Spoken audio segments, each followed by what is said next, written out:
The defiant story of Igbo landing, a historic act of resistance. Story of the Igbo landing of 1803. An event that Igbo slaves choose to drown in the ocean with their freedom, then become another man's property for the rest of their lives. Taking place on St. Simon's Island, off the coast of Georgia in the United States, and still one of the most important acts of defiance against slavery in American history. The narrative of Igbo landing in 1803 is a haunting and forceful one of resistance, bravery, and the unbreakable spirit of enslaved Africans.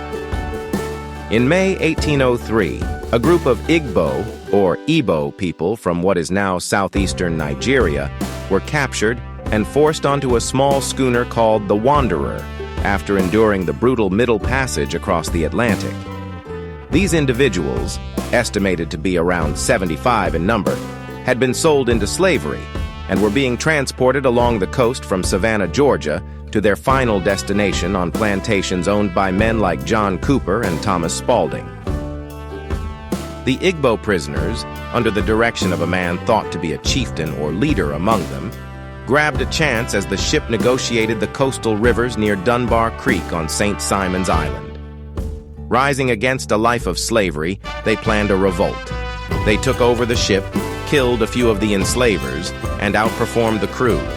But driven by their traditional values and dignity, they decided collectively instead of trying to sail away or escape inland.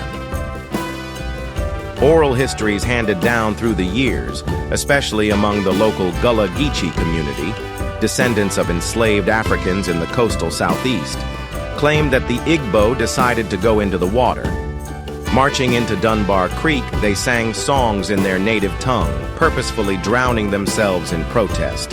They preferred freedom in the next world over slavery in a far-off nation, as they thought death was not an end, but rather a return to their homeland, spiritually if not physically. According one story, their commander followed them in unison while chanting or singing as they entered the sea. There are several conflicting accounts of the precise count of those who perished.